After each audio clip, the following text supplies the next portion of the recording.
Hello everyone, in this video we will study about different factors affecting enzyme activity. First of all, we will discuss what will be the effect of temperature on the activity of enzyme. अगर हम temperature की बात करें तो हर enzyme के लिए एक optimum temperature होगा जब उसकी जो एक्टिविटी है वो मैक्सिमम होगी। जैसे इस डायग्राम में जो ऑप्टिमम एक्टिविटी रेंज है दैट इज़ 35 वो टेम्परेचर है जब एंजाइम अपनी ऑप्टिमम एक्टिविटी शो करेगा, मैक्सिमम एक्टिविटी होगी एंजाइम की। लेकिन अगर ऑप्टिमम टेम्परेचर से टेम्परेचर कम होता है, एंजाइम की एक्टिविटी कम होगी। ऑप्टिमम टेम्परेचर से टेम्परेचर ज़्यादा होता है तब भी एंजाइम की एक्टिविटी कम होगी। यहाँ पर 3 टेम्परेचर रेंज है। वन इज ऑप्टिमम टेम्परेचर जब एंजाइम की एक्टिविटी मैक्सिमम है। इसके बाद है minimum temperature and maximum temperature. Optimum temperature से चाहे टेम्परेचर कम हो चाहे टेम्परेचर ज़्यादा हो, एंजाइम की एक्टिविटी कम होगी। अब मिनिमम और मैक्सिमम टेम्परेचर क्या है? मिनिमम टेम्परेचर वो टेम्परेचर है जब एंजाइम एक्टिव हो गया है और उसकी एक्टिविटी स्टार्ट हो गई है। मिनिमम टेम्परेचर के बाद जैसे जैसे हम टेम्परेचर इंक्रीज करेंगे एंजाइम की एक्टिविटी क्या होगी? इंक्रीज। मिनिमम टेम्परेचर से नीचे एंजाइम की एक्टिविटी नहीं है। मान लीजिए किसी एंजाइम का जो मिनिमम टेम्परेचर है वो 5 डिग्री है, तो अगर 5 डिग्री से नीचे है, 4 है, 3 है, 2 है, एंजाइम की एक्टिविटी 0 होगी। Enzyme is not at all active. 5 degree temperature पर एंजाइम में मिनिमम एक्टिविटी होगी। और अब अगर हम टेम्परेचर इंक्रीज करते हैं, rate of enzyme activity increases. और किस रेट से इंक्रीज होगी? यहाँ पर एक Q10 रूल फॉलो होगा। हर 10 डिग्री टेम्परेचर बढ़ने पर जो एंजाइम की एक्टिविटी है वो 2 गुना हो जाएगी। जैसे मान लीजिए मिनिमम टेम्परेचर 5 है, तो 5 से अगर हम 15 में जाएंगे तो एंजाइम की एक्टिविटी 10 टाइम्स बढ़ जाती है। और फिर 15 से 25 जाएंगे फिर 10 टाइम्स बढ़ जाएगी। So for every 10 degree rise in temperature, minimum से ऑप्टिमम की बात कर रहे हैं, मिनिमम से नीचे नहीं होना चाहिए। मिनिमम से ऑप्टिमम रेंज पर अगर हम 10 डिग्री टेम्परेचर बढ़ाते हैं तो रेट ऑफ रिएक्शन या जो एंजाइम की एक्टिविटी है वो डबल हो जाएगी। सो this is minimum temperature. Minimum temperature means इस टेम्परेचर से नीचे एंजाइम की एक्टिविटी नहीं है। This is the minimum temperature. Maximum temperature means अगर इससे ज़्यादा टेम्परेचर करते हैं तो एंजाइम की एक्टिविटी नहीं रहेगी। ऊपर मैंने 2 वर्ड लिखे हैं हेडिंग में, इफेक्ट ऑफ टेम्परेचर, प्रिजर्व और डीनेचर। लो टेम्परेचर एंजाइम को प्रिजर्व करेगा, हाई टेम्परेचर एंजाइम को डीनेचर करेंगे। लो टेम्परेचर पर एंजाइम अपनी एज सच कंडीशन में रहेगा, इनएक्टिव स्टेट में रहेगा, नॉन फंक्शनल रहेगा, लेकिन फंक्शन कर सकता है। कब? On increasing the temperature.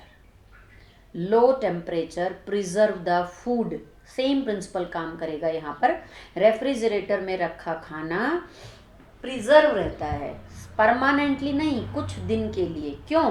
क्योंकि जो एंजाइम है फूड के अंदर है, अगर एंजाइम है जैसे मान लो कुछ ऑरेंजेस रखे हैं या कुछ टोमेटोज रखे हैं, तो टोमेटो के अंदर जो राइपनिंग एंजाइम है वो लो टेम्परेचर पर इनहिबिट होंगे और टोमेटो का जो राइपनिंग का प्रोसेस है वो धीरे धीरे धीरे होगा। तो टमाटर जो है वो कई दिनों में के बाद जो है वो सड़ने लगेगा। ऐसा नहीं है कि रेफ्रिजरेटर में आप टमाटर रखेंगे तो महीनों 2 महीनों एज इट इज रहेगा। नो, वहाँ पर भी वो खराब हो सकता है, बट जो खराब होने की रेट है वो बाहर से काफ़ी कम रहेगी, बिकॉज जो रेफ्रिजरेटर का जो टेम्परेचर है वो कम है। तो लो temperature preserve the enzyme, enzyme की एक्टिविटी लोस्ट हो जाती है, बट कब तक? जब तक टेम्परेचर कम है। जैसे ही टेम्परेचर इंक्रीज करेंगे और टेम्परेचर मिनिमम से ज़्यादा करने लगेंगे, एंजाइम अपनी एक्टिविटी को रीस्टोर करेगा और दोबारा से एक्टिव हो जाएगा। लेकिन अगर टेम्परेचर ऑप्टिमम टेम्परेचर से ज़्यादा है, क्या होगा?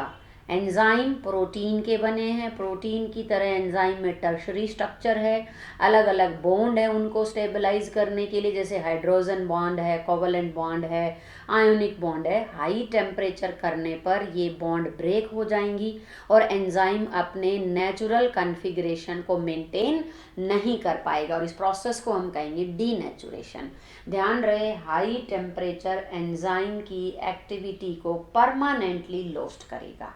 सो इफेक्ट ऑफ टेम्परेचर, हर एंजाइम एक ऑप्टिमम टेम्परेचर पर मैक्सिमम एक्टिविटी शो करेगा। अगर ऑप्टिमम टेम्परेचर से टेम्परेचर कम होता है या ज़्यादा होता है, दोनों ही केस में एंजाइम की एक्टिविटी अफेक्टेड होगी।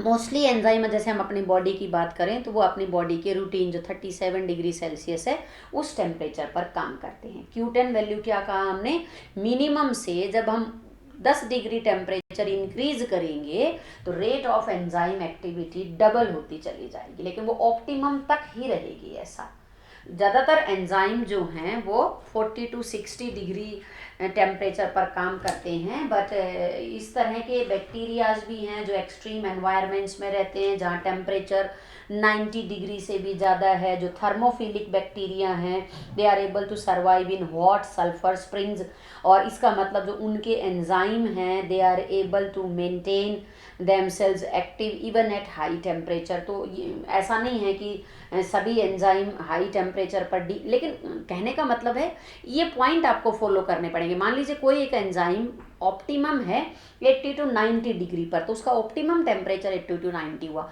अब 90 से अगर बढ़ता है तो सेम कॉन्सेप्ट हम अप्लाई करेंगे कि अगर 90 डिग्री से ज़्यादा है तो वो क्या होने लगेगा, डीनेचर। सो हर एंजाइम के 3 जो हैं टेम्परेचर पॉइंट होंगे, minimum, maximum, optimum. Low temperature enzyme की एक्टिविटी को टेम्परेरली सस्पेंड रखेगा, हाई टेम्परेचर परमानेंटली एंजाइम की एक्टिविटी को लोस्ट कर देगा।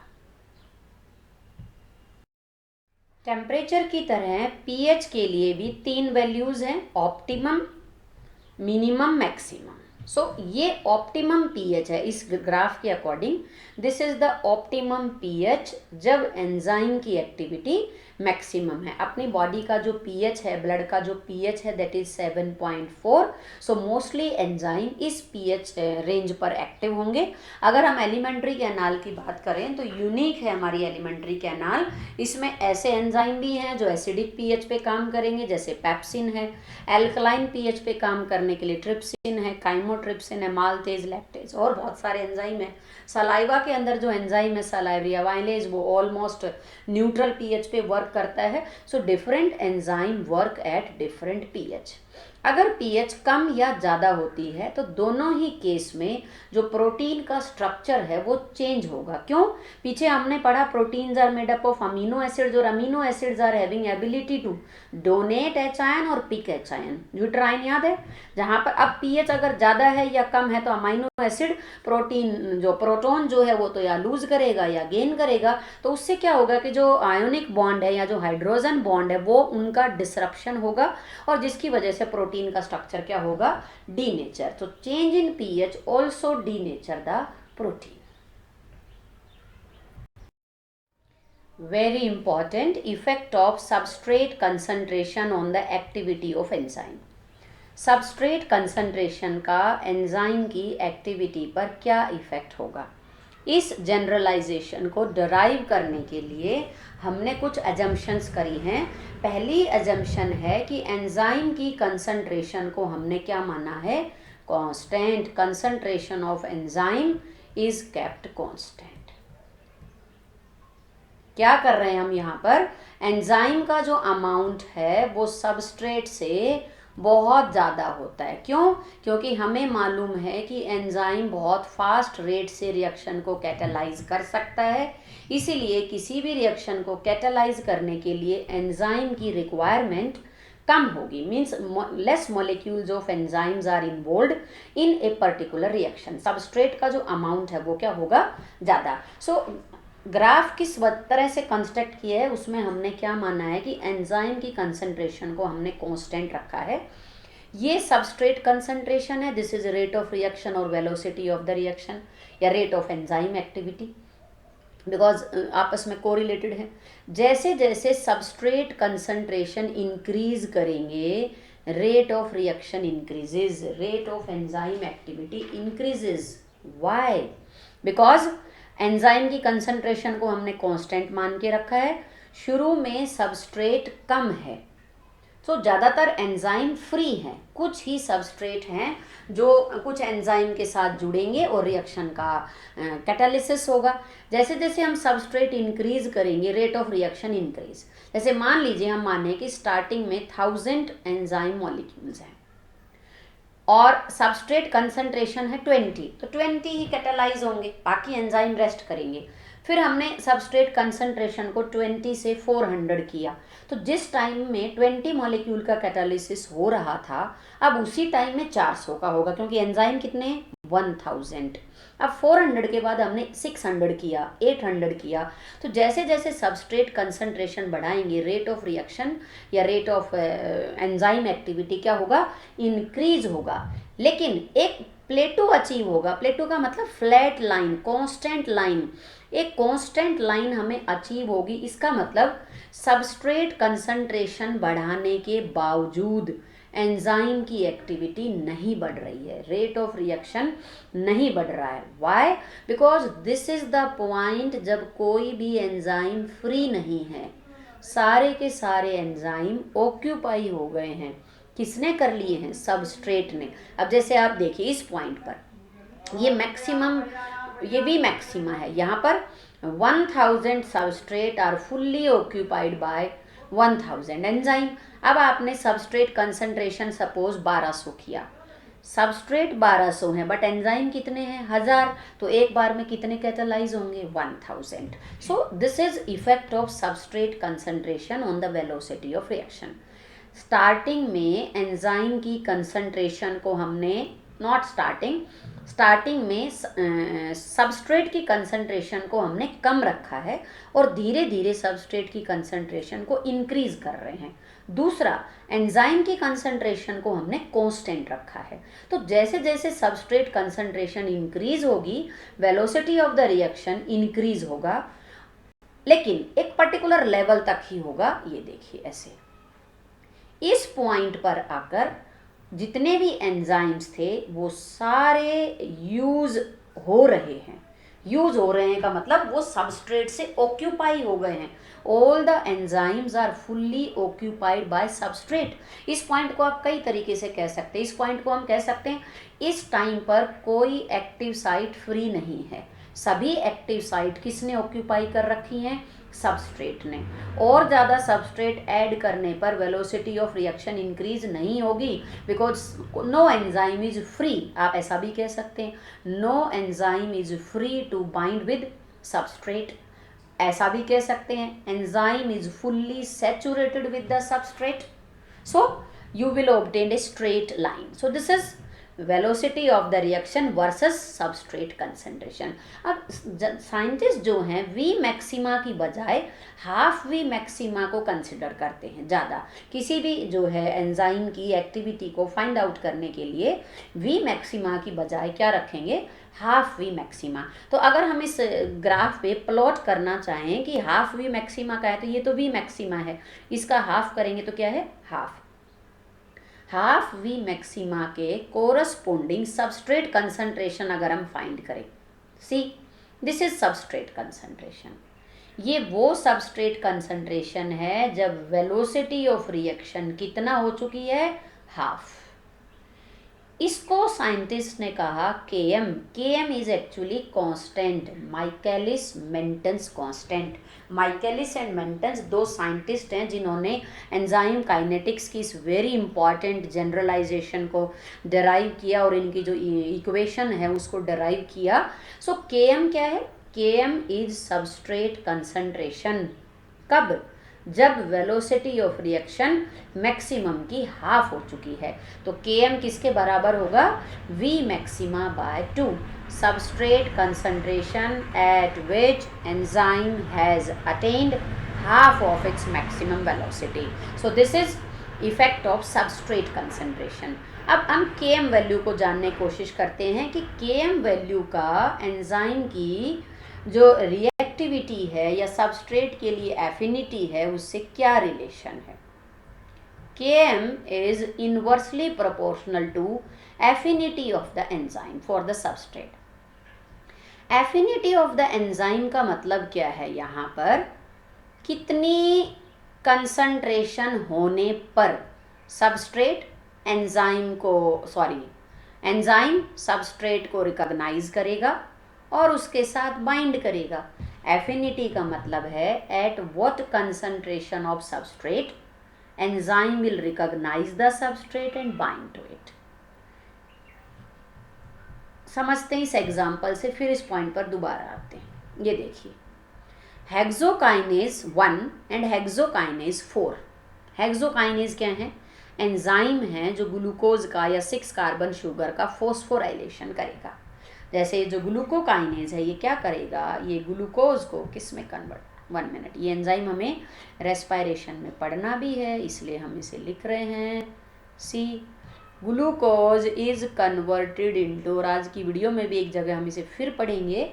Glucose is converted into glucose 6 phosphate, और यहाँ पर ग्लूकोज के साथ क्या अटैच हो गया है? फॉस्फेट। और ये फॉस्फेट आया कहाँ से? ये फॉस्फेट आया है ATP से। ATP इज एडिनोसिन ट्राइफॉस्फेट, ऐसा मॉलिक्यूल जिसके पास 3 फॉस्फेट है। ATP, ADP एडिनोसिन डाइफॉस्फेट, ऐसा मॉलिक्यूल जिसके पास 2 फॉस्फेट है। तो ATP किस में कन्वर्ट हो गया? ADP में, और जो फॉस्फेट निकला वो किसके पास चला गया? Glucose 6 phosphate. ये सबसे पहली रिएक्शन है ग्लाइकोलिसिस की, and I think you all are familiar about glycolysis. Respiration में पढ़ेंगे इसे हम। Hexo means 6 carbon sugar, kinase means वो एंजाइम जो फोस्फोराइलेशन करते हैं by utilizing ATP। So hexokinase का काम क्या है? ग्लूकोज है, फ्रक्टोज है, उनका फोस्फोराइलेशन करना। ग्लूकोकाइनेज स्पेशली किसको करेगा? ग्लूकोज को। अब अगर इन दोनों एंजाइम की हम Km वैल्यू देखें या Km वैल्यू प्लॉट करने की कोशिश करें तो किसकी Km वैल्यू ज़्यादा होगी? Km वैल्यू ज़्यादा होगी हेक्सोकाइनेज की। ये देखो, ये हाफ V मैक्सिमा पे मैंने प्लॉट किया है, ये देखो। एफिनिटी वर्ड का मीनिंग समझने की कोशिश करेंगे। हेक्सोकाइनेज 1 बहुत कम कंसंट्रेशन पर ही ग्लूकोज को फोस्फोराइलेट करना शुरू कर दिया है और जल्दी से कहाँ पहुँच गया है? अपनी V मैक्सिमा पर। लेकिन ये जो एंजाइम है, 1 मिनट, थोड़ा सा ये इसके लिए ड्रॉ हुआ, गड़बड़ हो गया है थोड़ा, हमने ध्यान नहीं दिया, क्योंकि इसकी जो V मैक्सिमा है वो डिफरेंट है। ये देखो, ये V मैक्सिमा है इसकी, तो इसकी Km वैल्यू यहाँ से प्लॉट करेंगे, सॉरी, है ना, रफली आई थिंक आइडिया हो गया होगा। ये होगी, सो ये नहीं, यस, अच्छा है वैसे सिस्टम। ये देखिए, एफिनिटी का मतलब किस कंसंट्रेशन पर एंजाइम ने सबस्ट्रेट को रिकॉग्नाइज किया और उसका कैटालिसिस शुरू किया।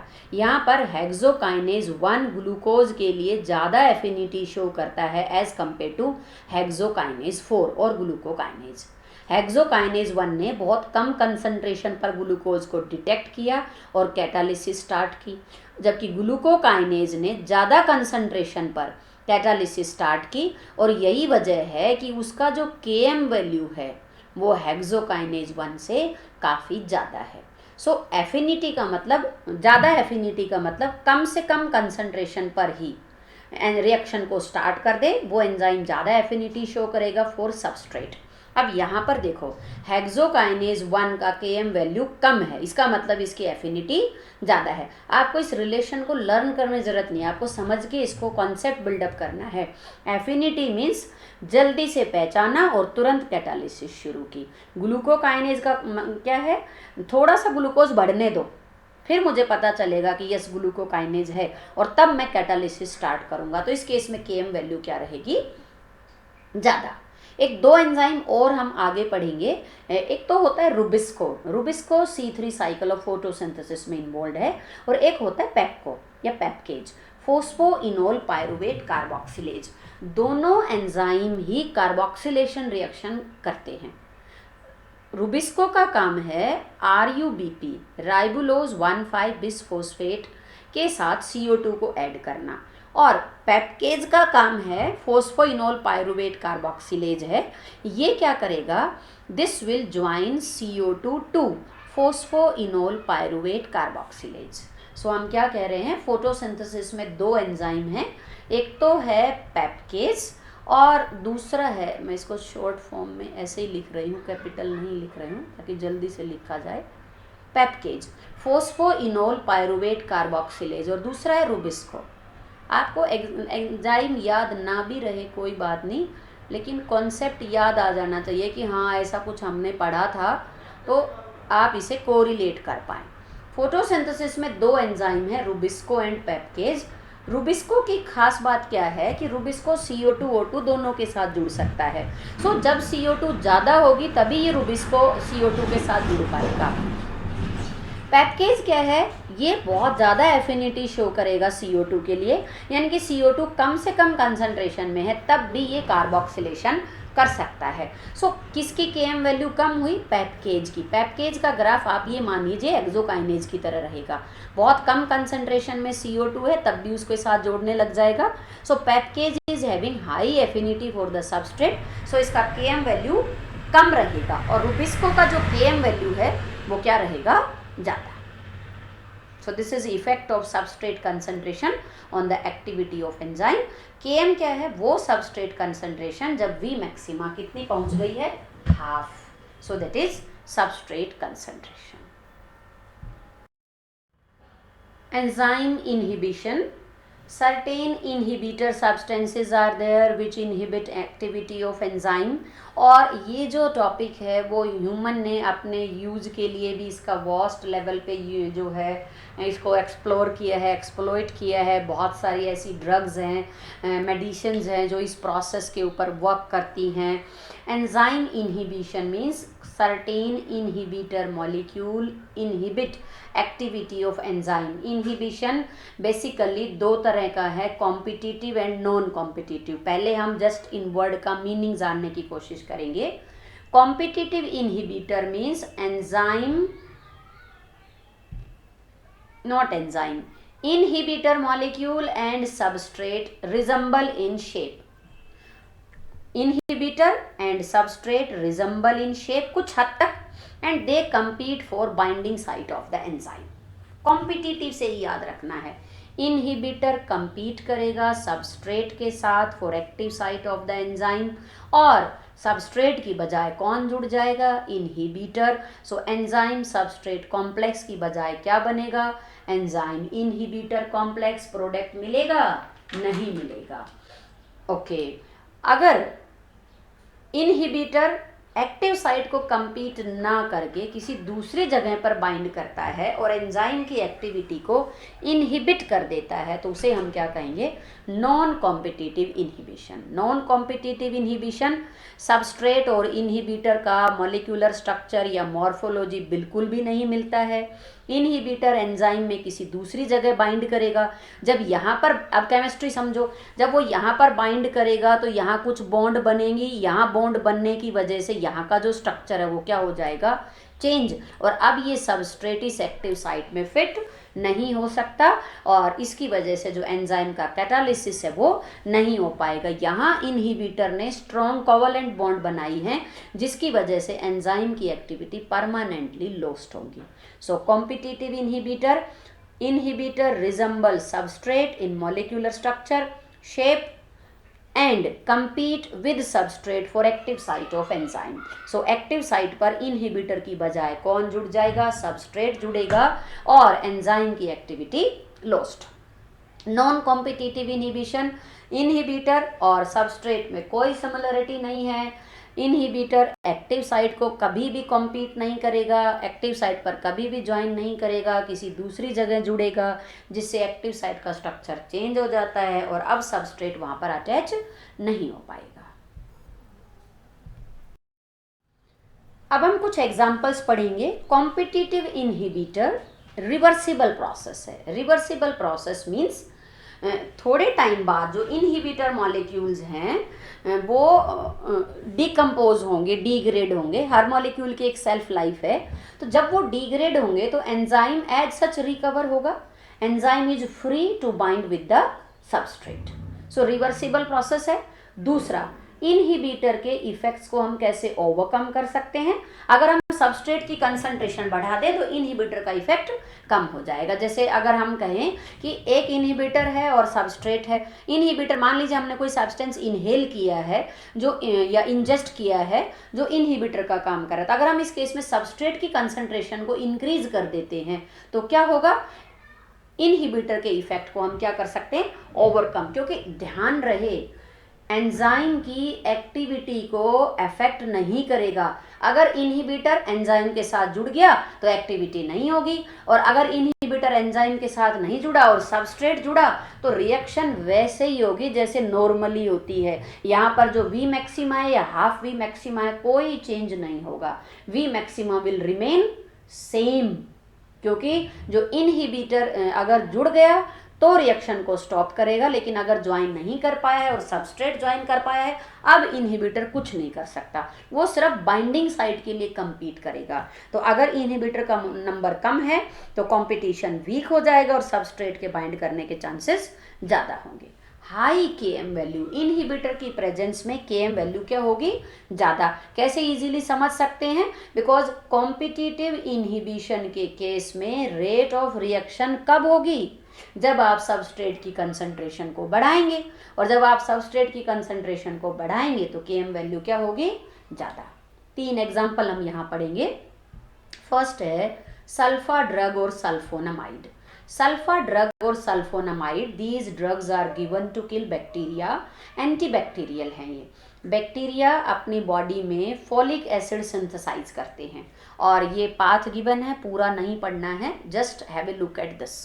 रिएक्शन अगर याद हो सकती है तो करेंगे, otherwise you can skip it also. Sulfa drugs में यहाँ पर क्या है, देखो ये सल्फा ड्रग है। Sulfa drug compete for this enzyme dihydropteroate synthase. इस एंजाइम का सबस्ट्रेट कौन है, PABA. PABA means para amino benzoic acid. ये लाइन आप याद रख सकते हैं। Sulfa drug compete with para amino benzoic acid for active site of this enzyme। Normal reaction में इस एंजाइम के साथ कौन जुड़ता है, पैरा अमाइनो बेंजोइक एसिड। लेकिन अब कौन जुड़ जाएगा, सल्फोनामाइड, और ये प्रोडक्ट नहीं बनेगा। अब अगर पहली रिएक्शन नहीं हुई तो आगे भी नहीं होंगी, और क्या नहीं बनेगा, फॉलिक एसिड। फॉलिक एसिड बहुत सारे एंजाइम के अंदर जो को एंजाइम है उनका कंपोनेंट है, और DNA replication, RNA synthesis and protein synthesis के लिए चाहिए। सो अगर फॉलिक एसिड नहीं है तो डीएनए आरएनए सिंथेसिस नहीं होगी, और साथ में प्रोटीन सिंथेसिस नहीं होगा। हम बॉडी की, हमारी बॉडी की, चाहे बैक्टीरिया है, हर बॉडी की सेल को जो है, हर सेल को क्या चाहिए, folic acid to grow, because हर सेल में प्रोटीन सिंथेसिस होता है। बैक्टीरिया की हर सेल में क्या होगा, प्रोटीन सिंथेसिस भी होगा, डीएनए रेप्लिकेशन भी होगा डिवीजन के दौरान। सो सल्फोनामाइड और sulfa drug folic acid synthesis process को इनहिबिट करती हैं। कैसे, कॉम्पिटिटिव इनहिबिटर हैं पैरा अमाइनो बेंजोइक एसिड का, जो फॉलिक एसिड सिंथेसिस में इन्वॉल्व है। So this is first sulfa drug, competitive inhibitor. Statin. Statin एक कोलेस्ट्रॉल लोअरिंग एजेंट है, जो कौन सी फंजाई से मिलता है, Monascus purpureus. Monascus purpureus is a fungi from where statin is isolated. Blood cholesterol lowering agent है। जैसे हमने यहाँ फॉलिक एसिड सिंथेसिस पाथ लिखा है, इसी तरह cholesterol synthesis is a very long and elaborated process. यहाँ पर क्या होता है कि कोलेस्ट्रॉल बायोसिंथेसिस में एक एंजाइम है, HMG coenzyme A reductase, HMG CoA reductase. इस एंजाइम का कॉम्पिटिटिव इनहिबिटर कौन है, स्टैटिन। सो ये कोलेस्ट्रॉल बायोसिंथेसिस को इनहिबिट करता है। जिन पर्सन्स में हाई कोलेस्ट्रॉल लेवल का प्रॉब्लम है उनको कौन सी जो है बायोमोलिक्यूल हम देंगे, statin. So statin is a bioactive molecule, fungi से मिलता है, Monascus purpureus, blood cholesterol level कम करेगा।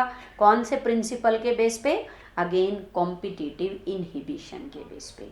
तीसरा एग्जाम्पल हम पढ़ रहे हैं, क्रेब साइकिल की एक रिएक्शन है, सक्सिनिक एसिड से क्रेब साइकिल में बनता है फ्यूमरिक एसिड। सक्सिनिक एसिड से क्या बनता है, fumaric acid with the help of enzyme succinate dehydrogenase. अब होगा क्या यहाँ पर, सक्सिनेट डिहाइड्रोजिनेज एंजाइम का कॉम्पिटिटर कौन है, मेलोनेट। इनहिबिटर कौन है, सॉरी इनहिबिटर कौन है, मेलोनेट। कॉम्पिटिटर कौन कौन है, सक्सिनेट का कॉम्पिटिटर है मेलोनेट। सक्सिनिक एसिड, एट एक तरीका है सेम जो है वर्ड को बोल जो है नेम देने का, जैसे fumaric acid fumarate, succinic acid succinate. So succinic acid and malonic acid competitor, molecular analogue, दोनों का जो स्ट्रक्चर है वो सेम है। सक्सिनिक एसिड आपको याद होना चाहिए, एंजाइम कौन है, सबस्ट्रेट कौन है, इनहिबिटर कौन है, बस। एंजाइम है सक्सिनेट डिहाइड्रोजिनेज, इनहिबिटर है मेलोनेट, और सक्सिनेट क्या है, सबस्ट्रेट। तो सक्सिनेट डिहाइड्रोजिनेज की एक्टिव साइट किसके लिए है, सक्सिनेट के लिए। कौन नहीं जुड़ेगा, सक्सिनेट। कौन जुड़ जाएगा, malonate. And finally there will be no product formation. So competitive inhibitor means enzyme inhibitor molecule. Competitive inhibition means enzyme is binded with inhibitor or substrate. Inhibitor molecule compete for active site of enzyme. Inhibitor molecule substrate के active site के लिए compete करेगा। अगर substrate ज़्यादा है तो सीधी सी बात है इनहिबिटर का इफेक्ट कम हो जाएगा। इनहिबिटर की प्रेजेंस में जो Km वैल्यू है वो ज़्यादा रहेगी, क्यों, क्योंकि ज़्यादा सबस्ट्रेट होने पर ही रिएक्शन कैटालाइज होगी, रिवर्सिबल प्रोसेस है, Km वैल्यू बढ़ेगी, V मैक्सिमा क्या रहेगा, सेम। V मैक्सिमा सेम क्यों है, because once substrate is bind inhibitor can't do anything. जैसे ही सबस्ट्रेट अटैच हुआ, अब इनहिबिटर का जो फंक्शन है नो मोर, कोई इसका नेगेटिव इम्पैक्ट नहीं है। सो V maxima will remain same, Km value is increased. Cholesterol, blood cholesterol lowering agent में कॉम्पिटिटिव इनहिबिशन यूज होता है बैक्टीरिया को किल करने के लिए, एंटी बैक्टीरियल। ध्यान रहे यहाँ बैक्टीरिया किल नहीं होंगे, बैक्टीरिया की जो ग्रोथ है, रिप्रोडक्शन साइकिल है, वो रुक जाएगी, because DNA RNA synthesis, protein synthesis के लिए क्या चाहिए, फोलिक एसिड चाहिए। So bacteria are not able to grow. और एक और इंटरेस्टिंग चीज है यहाँ पर, जैसे अगर मान लीजिए बैक्टीरिया हमारी एलिमेंट्री कैनाल में, और एलिमेंट्री कैनाल में डाइट के थ्रू हमने फॉलिक एसिड लिया है, तो ये जो फॉलिक एसिड है वो सेल वॉल के थ्रू, सेल मेम्ब्रेन के थ्रू एब्जॉर्ब नहीं हो सकता, इसलिए जरूरी है कि बैक्टीरिया की बॉडी में खुद ही सिंथेसाइज हो। नॉन कॉम्पिटिटिव इनहिबिटर का एग्जाम्पल हम पढ़ेंगे, cyanide poisoning. Cyanide non competitive inhibitor है एंजाइम साइटोक्रोम ऑक्सीडेज। एंजाइम कहाँ पढ़ेंगे आप लोग, electron transport chain, etc, inner membrane of mitochondria में होती है, वहाँ पर एक एंजाइम होता है साइटोक्रोम ऑक्सीडेज, रेस्पायरेशन में इन्वॉल्व है, एटीपी सिंथेसिस में इन्वॉल्व है। तो साइनाइड किसका नॉन कॉम्पिटिटिव इनहिबिटर है, साइटोक्रोम ऑक्सीडेज का। जैसा कि हमने कहा non competitive inhibitor means inhibitor compete नहीं करेगा for active site of enzyme, क्योंकि इसकी सबस्ट्रेट के साथ कोई सिमिलरिटी नहीं है, किसी दूसरी जगह पर ज्वाइन करेगा और एंजाइम की शेप को डिसरप्ट करेगा, और जिसकी वजह से जो सबस्ट्रेट है वो इस एंजाइम के साथ ज्वाइन नहीं कर पाएगा। जैसा कि मैंने कहा एटीपी सिंथेसिस, एनर्जी सिंथेसिस में इन्वॉल्व है, कोई एनर्जी सिंथेसिस नहीं होगी और पर्सन की डेथ हो जाएगी। सो जो नॉन कॉम्पिटिटिव इनहिबिशन है वो एंजाइम की एक्टिविटी को परमानेंटली स्टॉप कर देते हैं और ये इरिवर्सिबल प्रोसेस है, जबकि कॉम्पिटिटिव इनहिबिशन में हमने क्या कहा, रिवर्सिबल प्रोसेस है। This is totally irreversible process. Km value remains same because substrate की concentration बढ़ाने से इनहिबिटर का काम कम नहीं होगा, बिकॉज इनहिबिटर ने तो सबस्ट्रेट के साथ compete ही नहीं किया, तो कोई बेनिफिट नहीं है यहाँ सबस्ट्रेट कंसंट्रेशन को इंक्रीज करने का। जो एंजाइम इनहिबिटर के साथ जुड़ गया है, नॉन कॉम्पिटिटिव इनहिबिटर के साथ जुड़ गया है, उसकी एक्टिविटी परमानेंटली लॉस्ट हो गई है, अब वो एंजाइम बॉडी में किसी काम का नहीं है, तो थोड़े टाइम के बाद वो एंजाइम क्या हो जाएगा, डिग्रेड। Km वैल्यू यहाँ सेम रहेगी, V maxima is reduced, no doubt enzyme जो जितने इनहिबिटर मॉलिक्यूल है उनके ऊपर डिपेंड करेगा। मान लीजिए इनहिबिटर मॉलिक्यूल कम है तो कुछ एंजाइम जो है इनहिबिटर की वजह से क्या होगा, डिग्रेड होंगे, कुछ बचे हैं तो उनकी वजह से जो V मैक्सिमा है वो क्या होगा, रिड्यूस होगा। सो this is non competitive inhibitor. See in this diagram what is given, normal activity है एंजाइम की। कॉम्पिटिटिव इनहिबिटर के केस में Km वैल्यू बढ़ गई है, ज़्यादा सबस्ट्रेट होने पर रिएक्शन प्रोसीड हुई, लेकिन V मैक्सिमा क्या है, सेम। नॉन कॉम्पिटिटिव इनहिबिटर के केस में V मैक्सिमा क्या हो गया है, कम हो गया है। So this is relation of Km and V maxima in competitive inhibitor and non-competitive inhibitor. Now one more type of inhibition is allosteric inhibition. Actually this is not allosteric inhibition because ये actually regulation है, this is not actually inhibition, this is regulation. How? Feedback inhibition. Feedback का मतलब होता है response। जैसे मान लीजिए हम कोई टॉपिक डिस्कस कर रहे हैं और फिर मैं आपसे पूछती हूँ समझ आया या नहीं आया, दैट इज़ योर फीडबैक। काफ़ी देर हो गई है क्लास को और अब आप चाहते हैं कि क्लास आगे हो या ना हो, मैं आपसे पूछती हूँ whether you want to study more और not, that is your feedback. So feedback का जो है बॉडी में एंजाइम के अंदर फीडबैक का बहुत ज़्यादा इम्पॉर्टेंट रोल है।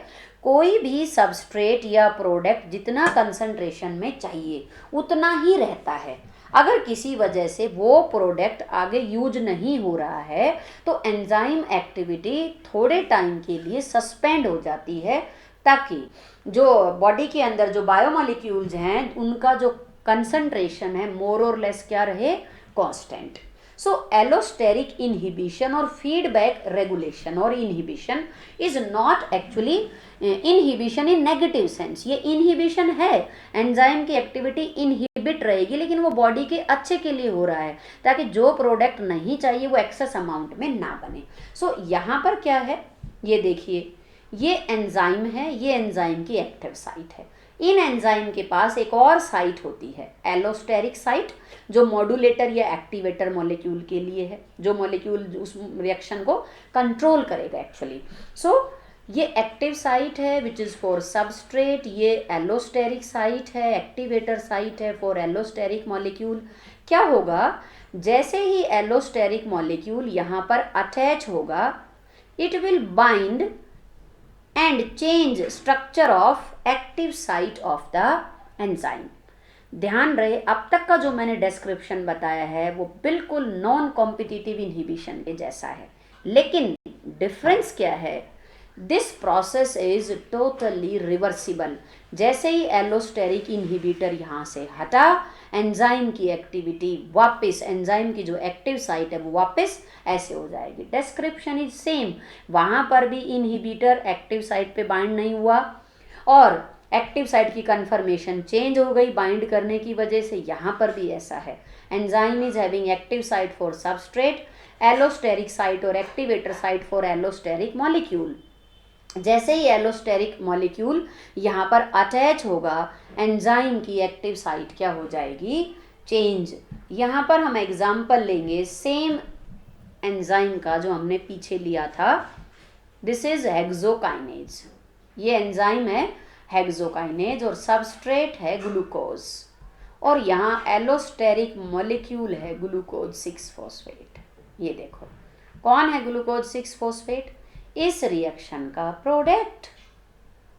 सी, फीडबैक हुआ, ग्लूकोज को फोस्फोराइलेट करेगा कौन, हेक्सोकाइनेज, किस में कन्वर्ट करेगा, ग्लूकोज 6 फोस्फेट में। So glucose is converted into glucose 6 phosphate with the help of enzyme hexokinase. लेकिन अगर ग्लूकोज, अब देखो ग्लाइकोलिसिस में क्या होता है, ग्लूकोज 6 फोस्फेट फर्दर कन्वर्ट होता है फ्रक्टोज 6 फोस्फेट में। अब अगर ग्लूकोज 6 फोस्फेट फ्रक्टोज 6 फोस्फेट में चेंज नहीं हुआ तो ग्लूकोज 6 फोस्फेट का कंसंट्रेशन बढ़ने लगेगा और ये फीडबैक देगा हेक्सोकाइनेज को कि भैया रहने दो बस, अब मुझे और मत बनाओ, मैं तो पहले यूज नहीं हुआ हूँ। So glucose 6 phosphate will bind with hexokinase and change the structure of active site, जिसकी वजह से और ज़्यादा ग्लूकोज का फोस्फोराइलेशन नहीं होगा। सो this is totally A feedback mechanism, allosteric inhibition हम इसे कहेंगे। और ये एलोस्टेरिक एंजाइम है जो एक पर्टिकुलर रिएक्शन की रेट को क्या करेंगे, कंट्रोल। किसी भी मेटाबॉलिक पाथवे में multi step enzyme catalysed reactions होती हैं। जैसे ग्लाइकोलिसिस में भी बात करें तो 10 स्टेप हैं, हर स्टेप को कंट्रोल करने के लिए अलग अलग एंजाइम हैं, लेकिन सारे एंजाइम एलोस्टेरिक एंजाइम नहीं होंगे। हर प्रोसेस में जनरली या तो पहला या last step rate limiting step होता है, फर्स्ट और लास्ट रेट लिमिटिंग स्टेप होगा जो उस प्रोसेस की रेट को लिमिट करेगा कि वो होना चाहिए या नहीं होना चाहिए, और किसकी हेल्प से, एलोस्टेरिक एंजाइम की हेल्प से। सो दिस इज फीडबैक इनहिबिशन और एलोस्टेरिक इनहिबिशन।